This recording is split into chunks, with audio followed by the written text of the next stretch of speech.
ดามือสกีบเดก็จันเปื่อนเดียวหนึ่งบางโฆษกหรือว่าโฆษกประจำยัดดากลวงบางสถานียัดดากลวงเด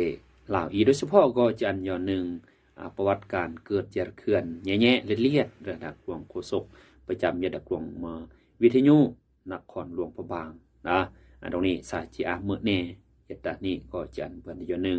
ดาสันตรานี้ก็จีอันยาวบึบการสรุปการประโอมกันเราเด็กโฆษกมาสมจิตเย็ดลังมาวิทยุนครหลวงพระบางรอบนี้ก็มาโฆษกสาครหุ่นนี้ก็มาโฆษกจำปีแต่ละคนนี่จะสังสรุซึ่งเราแต่งแต่ละคนนี่จีเบือนเดเราเบือนเดประโอมทั้งหมดนี้จีอันยงมาที่แฮมอียาวเบือนเดไม่ยาวเบือนเดกุญหนึ่งซึ่งเราสัมผัสนี่จีเมื่อเฮมนี้อันอียอติดตามยอแยมพร้อมๆยอ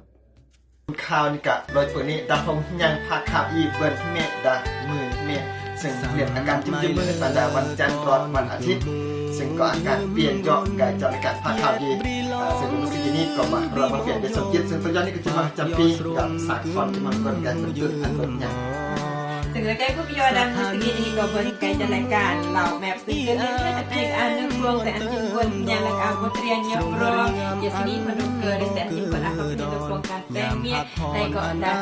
ประเด็นนี้ก็เลิกกลมเงียบซึ่งก็อ้างทีมงานด่าอารมณ์ไส้แม่ผู้บริหารของการเป็นให้ข่าวพนุเกิดแต่สกีแกจะเรียนการแล้วก็เราอันที่คนประเด็น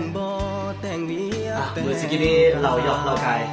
ด่าเวลาของส่งนี่ก็ยอมมากแล้วสำหรับรายการรถยนต์ตัวบอกกับเบิร์ดด่าที่สิ่งที่เตะก็ด่าลงในการที่เนี่ยแล้วอ่านเนี่ยเครื่องติดเดิมสมัยเครื่องติดเดิมเบอร์ด้วยเฉพาะว่าเบอร์ห้องส่งก็มาสู่7.22151เวลาดังห้องส่งหมดแล้วมือสกินนี้ทีมงานนี้ก็ขอสำหรับคนจุกนสุขอาศัยสุขอาลับอายุจะผ่านมาจุดล็อกจุดกดสกิซึมสบายเลิกหมอกมือหมอกยามหมอกมือเลออันบ่เบื่อเนิงอีโคโซขอครอบเพรเยื่อมมิดรายการที่บ่เฮอ